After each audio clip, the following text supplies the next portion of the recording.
wala nang kwenta itong buhay ko. Iaalay ko ito sa bansang Pilipinas. Ako ang mamumuno! Ako ang mamumuno! Ako ang mamumuno! Ako ang mamumuno! Tatayo ako! At ako ang mamumuno sa bansa ito! Nagtatago ako sa kakisariling bansa. Sariling mga compound namin na pinaghirapan. Hanggang kami na ako saan nagpapalimos. Pero yung amin pong sinusulisit, tingnan ninyo ang humanitarian na ginagawa namin. Ni 5 wala kaming ninanakaw. Yung mga volunteers ko, walang sweldo.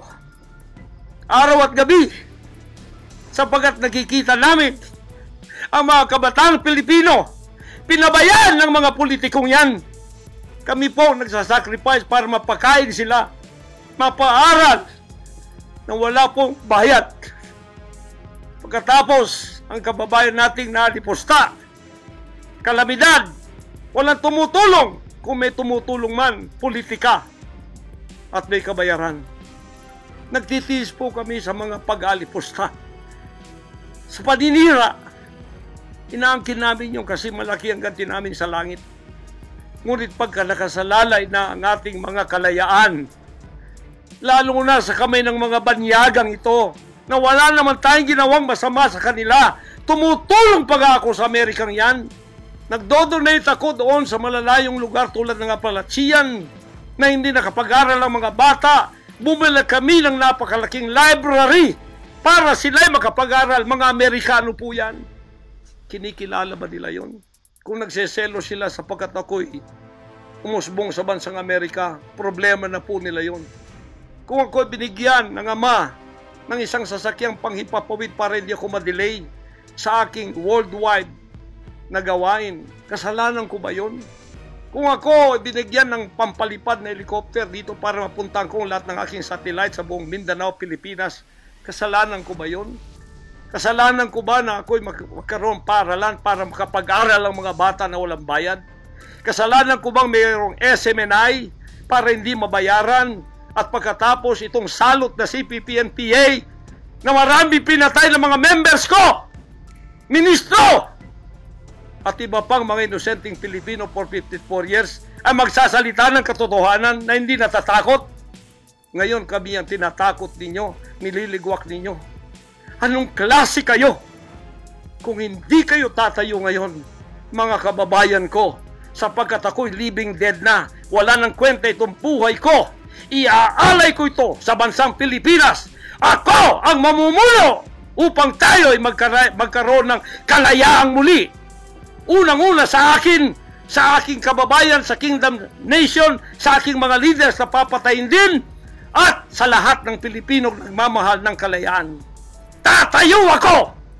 At ako ang mamumuno sa bansa ito para sa katwiran at takot sa Diyos, para ibalik ang ating kalayaan at ang ating kaligtasan mula sa kamay ng mga banyaga na pinakamatyan ni Rizal, nila Bonifacio. Gayon ang panahon ng pagtayo. Ayaw ko pong gawin ito. Hindi ako politiko. Ang misyon ko ay isang pastor, isang alagad ng Diyos. Appointed son, magligtas ng kaluluwa. Ngunit hindi nyo kinilala yon. At ngayon sinisikil ninyo ang aming kalayaan na ma-enjoy namin ang labor namin for 38 years. Blood, sweat, and tears. Ang gabi ginagawa naming araw. Hindi kami nagmolestiyan ng ibang tao. Lumago ang bansang Kariyan. Ngayon, you are envying and jealousy. Gusto niyo kaming i-put down. Mapipilitan akong pupunta at mamumuno sa bansang ito para sa katwiran. Sasabihin ko sa inyo, pag ito'y kalooban ng Diyos, gagawin ko. Ngayon din, sapagkat ang buhay ko ay wala ng kwenta. Papatayin din naman nila ako. Ngayon tatayo na ako para sa kalayaan nating lahat. Mahal kong mga kababayan, ito po ang mahalagang mensahe ko sa inyo sa mga sandaling ito. Hindi ko po uurungan ang sinumang gumagapi sa bansa ko at sa aking kalayaan na ako mismo nagtatago sa aking sariling bansa within 74 years. Hindi po nangyari ito ngayon lang. Pangulong Bongbong Marcos, akala ko matuwid ka na tao. Ikaw, First Lady, akala ko matuwid kang tao. Pagkatapos, kami pa ngayon ang inaapi-api sa aming paglilingkod. Pagkatapos sila ay mga kriminal na nakaupo dahil may kapangyarihan. Kami ngayon ang liligwakin nila. Hindi ba yan karumal-dumal sa harap ng ating Panginoon Diyos? Hindi ba yan ay isang pamamahalang hindi tama? Si Nebukadnezar, pinakain ng damot, ginawa siyang hayop. Ang kanyang anak si Belshazzar, nakakita ng handwriting on the wall. Pagkatapos, inalis ang kaharian sa kanya at ibinigay kung sino ang magiging matuwid na haharap sa Panginoon Diyos. Anong tingin ninyo sa akin bilang pastor? Dinemonize. Ang reputasyon ko pinagsisira. Ngayon, hindi na ako buhay. I am a living dead. Kung walang Panginoon Diyos sa akin, pinatay na ako sapagkat lahat ng gadgets nasa sa kanila. Lahat ng gadgets ng Amerikanong yan nasa sa kanila. CIA, FBI, at sino pa ang kanilang mga galamay dito na pinagbibili na nila. Ako, hindi ako drug lord. Ni minsan hindi ako nakatikim ng droga. Mulang-mula pa, inialay na ako ng aking ama na maging isang ministro ng banal na kasulatan. Hanggang ako'y lumaki, hanggang ako'y naging 74 years old, hindi ko po na-enjoy ang aking kabataan sapagkat hindi ako nagliwaliw. Ako po'y nangaral. 50 years na akong nangangaral. 38 years in the kingdom ministry. Ni isang sigarilyo hindi tumama sa bibig ko. Ni maliit na bisyo hindi ko pinasok. Ako po ay hindi nag-asawa. Ngayon inaakusahan ako ng napakaraming babae. Ito po ang kasalanan ko. Pinayaman ako ng Panginoon Diyos, akala nila sa akin, single ako, kaya pinag-aagawan ako. Pagkatapos na ako ay maghihindi, mapapahiya, ibabaligtad nila sa akin. Yan ang tinatawag kong Potiphar's wife syndrome. Hindi po ako nagsasalita ng ganito kasi mapahiya ang mga babaeng yan. Nag-aagawan sila. Mahirap man sabihin. Pinag-aagawan nila ako dahil nananawagan sa mga magulang, mayaman na tayo pag nangyari ito. Sabi ko, hindi mangyayari yan kasi dedicated ako eh. Napahiya, ngayon binayaran at ngayon binabaligtad ang lahat ng istorya. Mahirap pong sabihin ko ito kasi masisira ang kanilang pagkababae. Napilitan lamang ako sapagkat ang buhay ko po'y nanganganib. Anytime pwede na akong kidnapin kung nakita ang aking lair, ang aking hideout. Anytime pwede na akong ligwakin.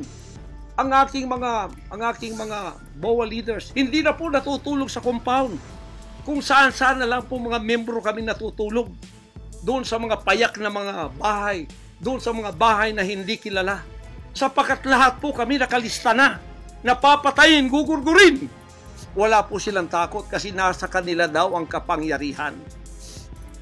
Mahal kong kababayan, nagtatago ako sa kakisariling bansa. Sariling mga compound namin na pinaghirapan. Hanggang kami na ako saan nagpapalimos.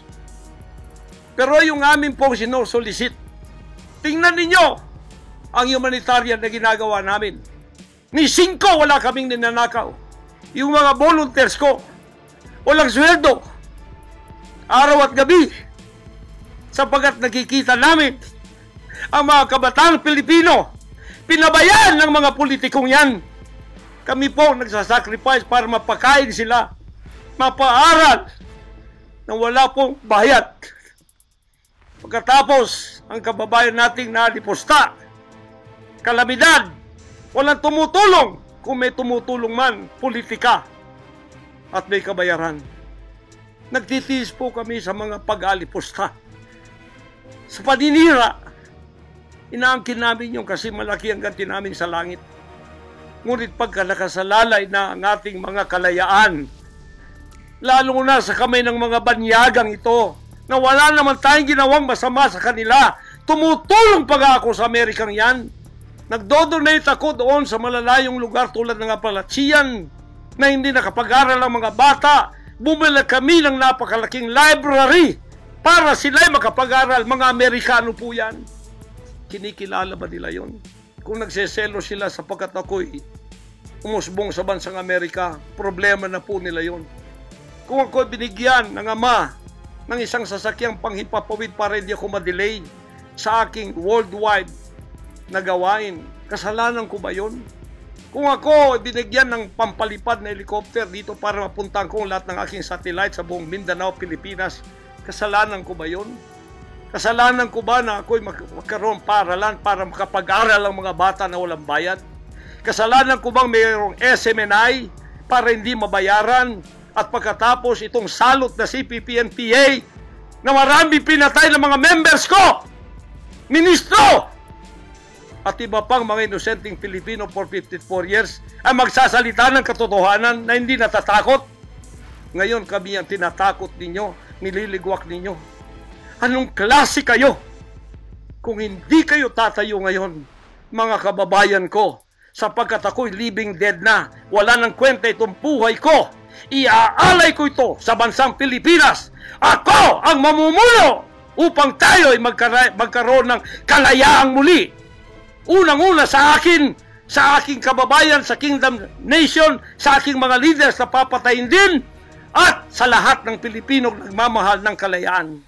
Tatayo ako! At ako ang mamumuno sa bansa ito para sa katwiran at takot sa Diyos, para ibalik ang ating kalayaan at ang ating kaligtasan mula sa kamay ng mga banyaga na pinakamatyan ni Rizal, ni Bonifacio. Gayon ang panahon ng pagtayo